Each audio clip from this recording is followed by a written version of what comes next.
Jay Park, sans aucun doute l'idole le plus controversé, le plus considéré comme l'idole le plus problématique.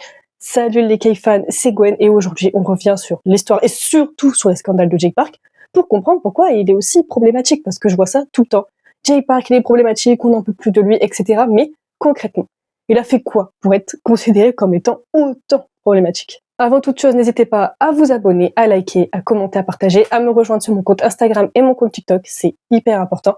Et on y va, on attaque direct avec Jay Park. Parce que je vous jure que vraiment, quand j'ai fait mes recherches pour regarder pourquoi Jay Park est aussi problématique, j'ai mis genre déjà 2 heures, parce qu'il y avait des trucs, des scandales, j'arrivais pas à trouver concrètement les infos, et aussi parce que j'étais choquée, mais tellement choquée que j'avais limite du mal à écrire, tellement j'avais la bouche ouverte devant ce que je lisais, quoi.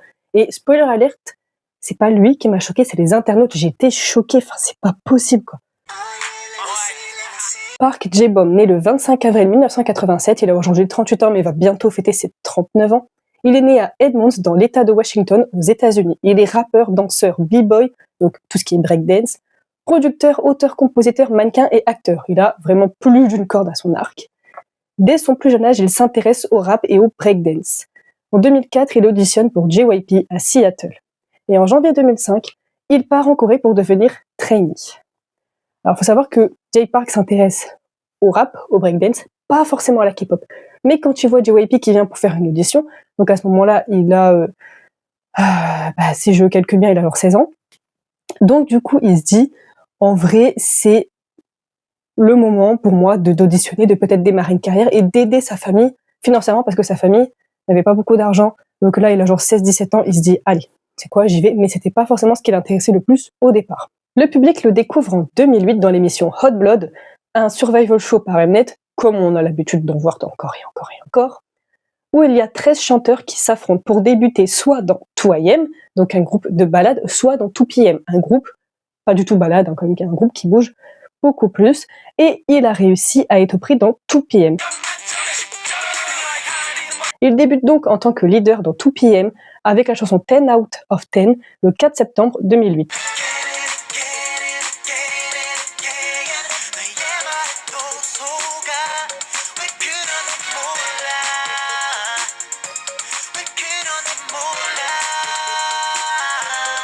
Mais c'est le 16 avril 2009 que la chanson Again and Again fait exploser la popularité du groupe. Vraiment, ils étaient populaires, mais là ils sont populaires. Ils enchaînent les prix, les collaborations avec d'autres artistes. Ils enchaînent vraiment les succès de chez succès. À ce moment-là, il y a genre Big Bang, Super Junior, TVXQ, Shiny, des groupes de ouf, et eux ils arrivent, ils s'imposent, tu vois. Surtout avec cette chanson-là. Et là, le groupe enchaîne les succès, mais 5 mois plus tard, tout bascule. Le 4 septembre 2009 éclate le scandale MySpace. MySpace, vraiment, genre, par l'époque, j'avais que 8 ans, donc j'ai pas connu, je savais même pas que ça existait. C'est pas les réseaux sociaux comme on a maintenant, mais quand même, Internet, ça existe, les forums, les blogs, YouTube, donc on a quand même, d'une certaine forme, des réseaux sociaux. Internet, ça existe. Le premier scandale, donc, MySpace, comme par hasard, le 4 septembre 2009, tout pile un an après les débuts de 2PM. Donc c'est clairement quelqu'un a voulu lui nuire. Mais en gros, ce jour-là, il y a des articles qui sortent parce qu'il y a eu des révélations, des messages qui datent de 2005 qui sortent. Donc à ce moment-là, il avait genre 18 ans, un truc comme ça, 17-18 ans. Il a écrit du coup sur son blog personnel MySpace qu'il n'utilisait déjà plus. Dans ses messages, alors qu'il venait tout juste d'arriver en tant que trainee, il exprime son aversion contre la Corée du Sud. Il écrit « La Corée est gay, je déteste les Coréens, je veux revenir chez moi, la Corée c'est de la merde ». Donc c'est les mots qui sont écrits. Explosion de rage sur Internet, vous vous doutez bien. Là, les fans coréens sont outrés, mais même dans le monde entier, les gens se disent « Mais qu'est-ce que c'est ?» Vraiment, c'est explosion sur Internet. Là, c'est l'un des premiers gros scandales dans la K-pop en plus. Donc, les gens veulent qu'il soit viré, qu'il quitte le pays. Il n'a plus rien à faire en Corée du Sud, selon les gens. Et une pétition pour qu'il mette fin à ses jours a obtenu plus de 3000 signatures avant d'être supprimée. Je sais pas quoi vous répondre. Vraiment, là, je suis choquée de ça. Mais bon, bref. Je vais juste vous raconter les faits. À mon avis, ce sera plus tard. Alors, il s'excuse en disant qu'il n'avait pas réfléchi, qu'il se sentait très mal, qu'il avait le mal du pays et qu'il a laissé l'émotion parler. À ce moment-là, il a laissé sa famille à Seattle pour les aider pour l'argent. Il est là dans une autre culture. Il est pas bien. parce que je pense que sa famille lui manque, là où il a vécu ça lui manque. Et du coup, il a exprimé la Corée c'est de la merde, etc. Des propos très très maladroits, on est d'accord, mais c'est un ado, même s'il a 17-18 ans, tout le monde n'est pas mature à 17-18 ans. Il a fait preuve de maturité, il a laissé parler je ne sais quelle émotion. Donc il s'excuse. Le 7 septembre 2009, JYP annonce que Jay Park quitte donc 2PM et le lendemain, le 8, il retourne aux États-Unis dans sa ville natale. Parce qu'il ne faut pas oublier qu'il est né aux États-Unis, il a grandi là-bas, mais il a du sang coréen. Il est à la fois coréen et à la fois américain. Mais du coup, il n'est pas renvoyé du pays, mais il rentre. En tout cas, j'espère que c'est de son propre chef. Mais il rentre. Il est donc à l'aéroport de Incheon avec plus de 500 fans en pleurs qui le supplient de rester et qui l'accompagnent le plus possible que des fans peuvent accompagner un idol jusqu'à l'avion. La scène, mais ça doit être un choc, quoi. T'es viré de ton groupe, tu repars chez toi, t'as tes fans qui disent non, s'il te plaît, reste, et qui t'accompagnent jusque ton avion, tous en pleurant. Enfin, c'est surréaliste comme scène, vraiment. Quelques semaines après, les internautes sont quand même choqués de voir les proportions que ça a pris. En même temps, c'est aussi d'une part de leur faute, mais bon, bref, revenons-en aux faits. Les fans sont donc très très choqués de voir les proportions que ça a pris, surtout en apprenant que les messages ont été mal traduits, sortis de leur contexte, et que le compte de Jay Park a été piraté, et que ça a été révélé le jour des 1 an de 2PM. Donc c'est vraiment quelqu'un voulu lui nuire, et c'était mal traduit, etc. Les gens se disent, bon, il a été immature, c'est vrai, il aurait peut-être pas dû écrire ça sur Internet, mais si c'est bon, il a écrit ça, il était immature, sur le moment il se sentait mal. On a tous dans notre vie dit des conneries en étant jeune, en étant triste, etc. Ça c'est tout le monde. Donc les internautes regrettent quand ils apprennent que c'était sorti de son contexte, etc. et que c'était pas forcément un but insultant. Donc les internautes se mettent à soutenir très fortement Jay Park, que ce soit en Corée du Sud, dans les autres pays. Il y a même plus de 1000 fans qui débarquent à JYP, qui rendent des CD de 2PM et qui disent « On promet qu'on reviendra récupérer les CD quand Jay Park sera de retour ». Comment ça va super loin. Il y a des témoignages et des messages qui ont été retrouvés, qui sont sortis, qui prouvent que la vie de Jay Park sur la Corée du Sud a changé en 4 ans et qu'au final, il était très content d'être dans 2PM parce qu'il a fait cette audition pour l'argent pour sa famille. Il l'a pas forcément fait parce qu'il voulait être idol. Il a toujours voulu être dans le rap, mais pas forcément dans le K-rap, quoi. Et donc, finalement, il a kiffé, il kiffait être là-bas, il kiffait sa vie, en fait, tout simplement. Il kiffait être dans 2PM. Son avis, la Corée, c'est de la merde, a complètement changé. Donc là, tout le monde se met finalement à le soutenir. Il reçoit même le soutien de plusieurs idoles avec qui il a été ami, notamment Woonhyuk de Super Junior, qui est juste ici, qui lui apporte son soutien. Et 2PM, lors des mamas qui ont suivi, ils ont chanté Again and Again en laissant un faisceau lumineux à la place de Jay Park et en ne chantant pas ses parties pour lui montrer un véritable soutien. Et c'est en février 2010 que c'est officiellement la fin de son contrat et du coup plus aucun retour possible dans 2PM.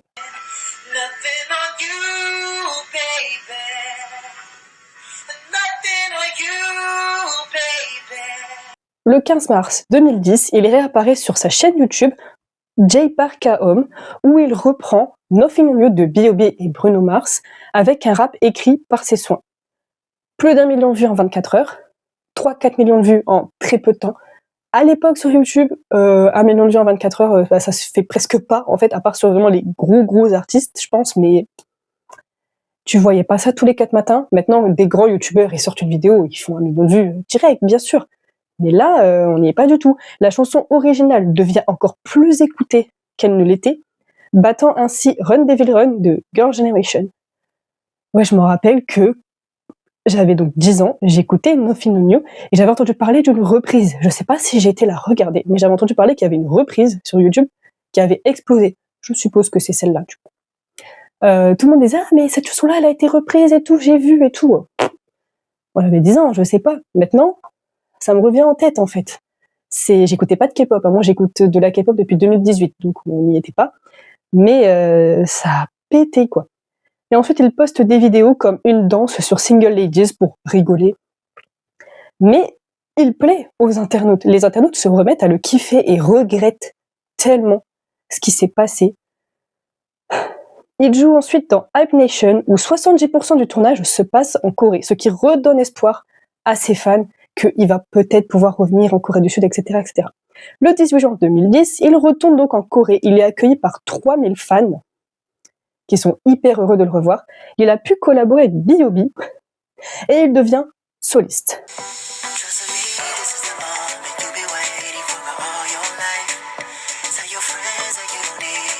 Il devient donc soliste, donc voilà, il a une carrière, il a des fans que ce soit en Corée ou dans le monde entier, il a des fans un peu partout, mais on va pas revenir sur toute sa carrière, toutes les chansons qu'il a sorties, etc., etc. On va parler vraiment, pourquoi il est problématique. Donc on va attaquer directement avec un scandale en juin 2021. Là, il a enchaîné 2 scandales en juin 2021, puisqu'il a été donc accusé d'appropriation culturelle, puisqu'il a sorti une chanson qui s'appelle DNA, qui parle du fait d'être coréen. Et donc dans le clip, il est coiffé d'une certaine manière, etc. Il a donc été accusé d'appropriation culturelle. Les internautes écrivent des commentaires du genre « C'est ironique de voir que ça parle du fait d'être coréen, mais qu'il utilise la culture noire. » Plusieurs commentaires, même beaucoup de commentaires comme ça. Il répond « Les Noirs et les Latinos ont créé le hip-hop. Nous comprenons cela et pensons que c'est incroyable et sommes reconnaissants que vous l'ayez partagé avec le monde. Le hip-hop nous fait sentir libérés et responsabilisés, faire entendre nos voix. » Il dit qu'il aimait tout son cœur.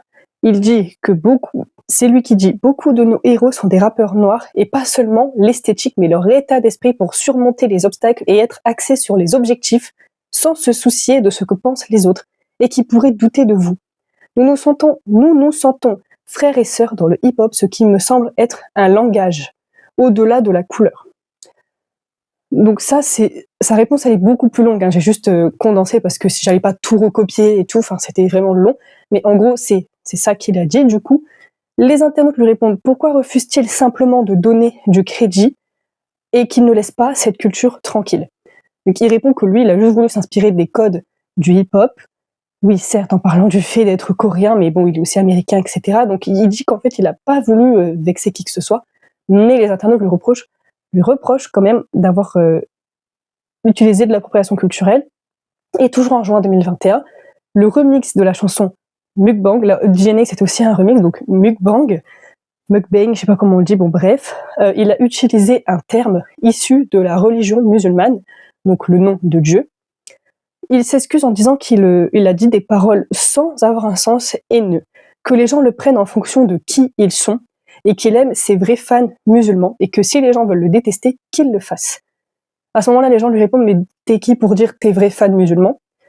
Et beaucoup de gens le trouvent hypocrite car il soutient publiquement la Palestine. Donc les gens lui disent « Tu as des propos comme ça et tu soutiens ensuite la Palestine. » Bon, moi, je peux rien dire là-dessus, parce que je suis pas concernée par ces sujets-là. Donc je donnerai pas mon avis, je peux comprendre que ça choque. Il s'est excusé en disant qu'il voulait pas vexer qui que ce soit, mais c'est pas à moi à donner mon avis là-dessus, du coup. Et du coup, voilà. Ça, par contre, il y a eu des propos détournés. Parce que dans la chanson, du coup, Mukbang, il utilise des termes issus de la religion musulmane, mais il y a des gens qui ont dit, ouais, il a dit ça, alors que non. Il y a des gens qui ont donc profité de ça pour dire, il a aussi fait ça en appropriation culturelle, alors que c'est pas vrai.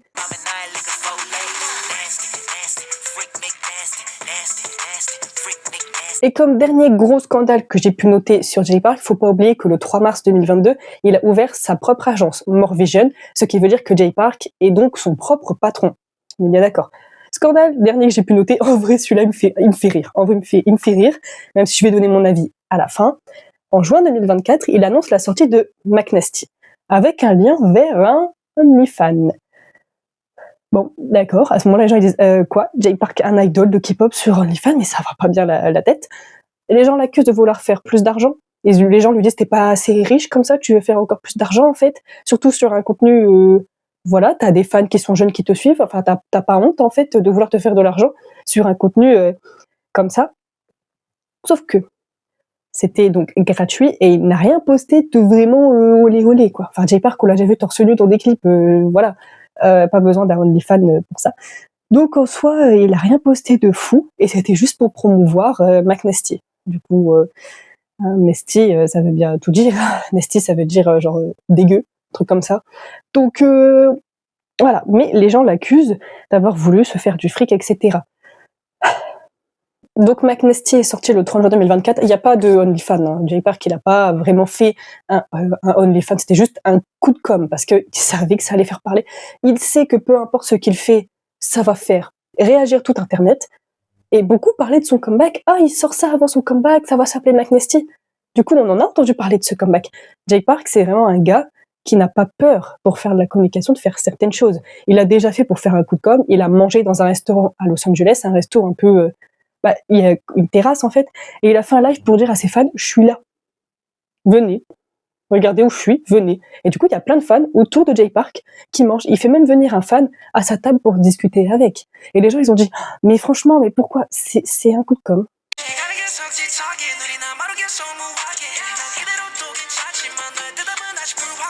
Et comment je peux parler de Jay Park sans parler de Longshot? Parce que du coup, il a créé More Vision. Jusqu'en 2024, il s'est occupé de Jessie. Maintenant, il s'occupe de Chonga, de quelques groupes de danse et du coup du groupe qu'il a créé, Longshot. Donc Oyul et Ryul ont été castés suite à une émission télé. Woojin a envoyé un email, tout simplement, et Louis a passé une audition. Donc Longshot, c'est un groupe, ils ont entre 15 et 19 ans, donc ils sont quand même assez jeunes. Et c'est Jay Park qui est tout derrière tout ce qu'ils font et tout, eux aussi qui participent à tout ça. Donc c'est vraiment, limite ils sont 5, tu vois, c'est un groupe de 4 avec Jay Park, genre limite ils sont 5. Et il y a eu quand même pas mal de scandales déjà dès le début, parce que déjà c'est un groupe produit par Jay Park, donc ça fait déjà scandale. Ils ont fait une chorégraphie avec des filles aussi, donc ça a fait scandale. Et Woojin a fait scandale parce qu'il adore Laurie Lanez. Je sais pas du tout qui c'est, mais c'est l'ex de Megan Thee Stallion qui lui a tiré dessus. Il est donc en prison pour tentative de... Ah voilà quoi, je peux pas dire le mot, mais voilà quoi, tentative de M. Donc lui de base il est fan de ce rappeur-là. Et il a déjà affiché le fait qu'il admirait ce rappeur, et il y a plein de gens qui ont dit peut-être il est pas au courant qu'il est en prison. Et il s'était affiché avec un truc qui était écrit Free Laurie Lanez. Donc les gens ils disent si. Woojin, il est bien au courant qu'il est en prison. Malgré tout, il continue de l'admirer. Donc les gens disent que c'est pas normal. Et les gens disent, de toute façon, vu qu'il est chez Jay Park, c'est pas étonnant qu'il soit aussi problématique que Jay Park, etc., etc. Donc voilà à peu près les scandales. On va passer maintenant à un peu plus de détails et à mon avis. Alors déjà, sur le premier scandale des messages MySpace qui sont sortis, c'est clair et net que quelqu'un a voulu l'unir. C'était piraté, c'était comme par hasard 1 an pour les débuts de 2PM, là. C'était évident que quelqu'un voulait lui nuire, et surtout que c'était des messages mal traduits. Il n'a pas tenu des propos aussi graves. Et je me dis qu'on a tous... Alors, l'émotion, la jeunesse n'excuse pas tout, parce que sinon on pardonne tout, parce qu'il était jeune, parce qu'il était triste, parce qu'il était en colère, on pardonne tout dans ce cas. Mais il quitte son pays pour faire plaisir à ses parents. Il n'en a peut-être pas forcément envie. Il est jeune, il est perdu, il est seul, il a peur d'être seul. Il écrit des conneries sur Internet. Oui, il aurait pas dû. Mais on l'a peut-être pas tous fait d'écrire des conneries sur Internet. Je dis pas, on l'a pas tous fait. Mais beaucoup le font. Enfin, quand t'es très jeune, parce qu'il avait genre 17-18 ans, et tout le monde n'est pas mature à 17-18 ans. Moi, quand j'étais au lycée, j'avais 1 an de plus que mes camarades de classe. Je peux vous dire que on était sur des bébés, quoi, alors qu'ils avaient 18 ans. Donc, ouais, moi j'avais 1 an de plus, donc j'avais 19 ans. Et ouais, ça fait 18 ans, j'avais l'impression d'être avec des enfants de 11 ans. Donc tout le monde n'est pas mature à 18 ans. Tout le monde dit des choses méchantes sur le coup de l'émotion. On s'est tous déjà disputé avec quelqu'un où on lui a dit un truc méchant. Et surtout que les Coréens ont fini par apprendre que les messages ont été détournés et que c'était vraiment pour lui nuire. Du coup, les Coréens ont décidé de lui pardonner, on va dire. Donc si les Coréens ont décidé de lui pardonner, pardonnons-le lui aussi, enfin nous aussi, tu vois.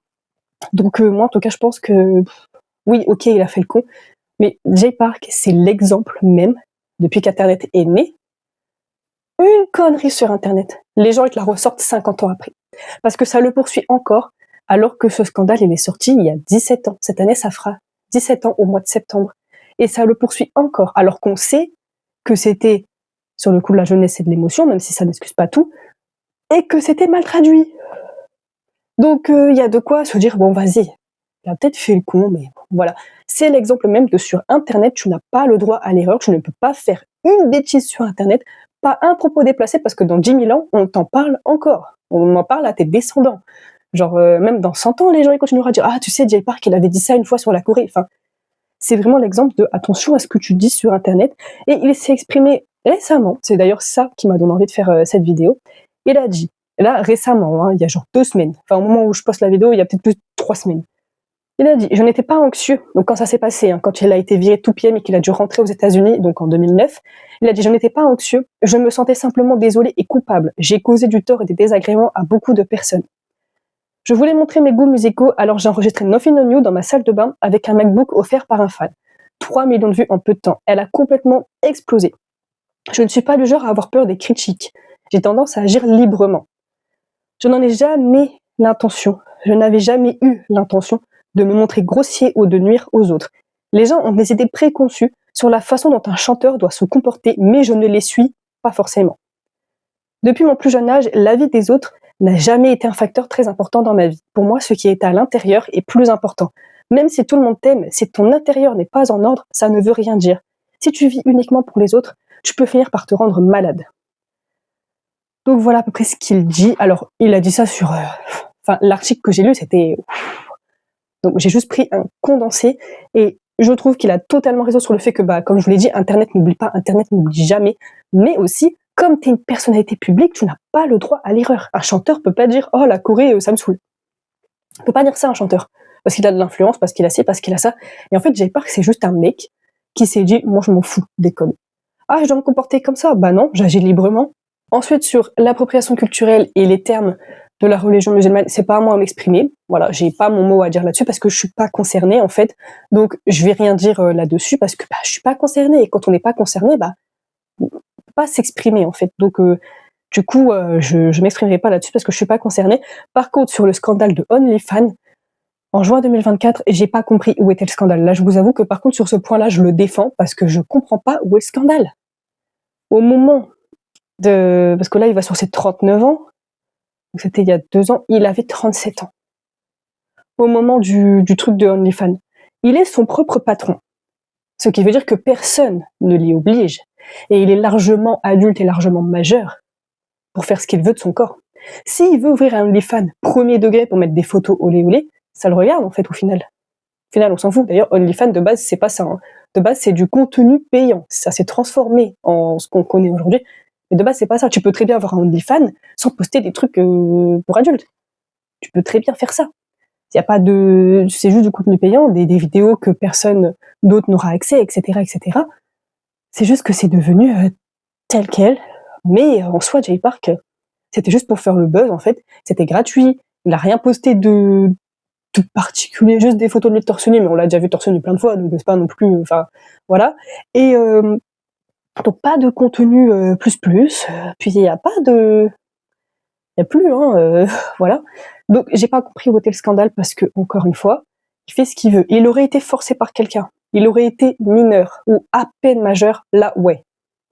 Là je comprends le scandale. Mais à 37 ans, tu fais ce que tu veux de ton corps, non? Et puis quand t'es ton propre patron, personne ne t'y oblige et c'était juste pour faire le buzz et ça a très très bien marché.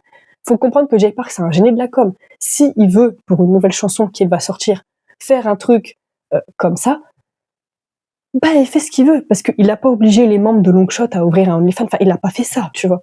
Donc il fait ce qu'il veut de son corps. Donc moi je comprends pas où est la polémique en fait. Il fait ce qu'il veut. Mais comme il l'a dit, les gens ont des idées sur comment un chanteur doit se comporter. Et c'est parce que c'est un idol de K-pop.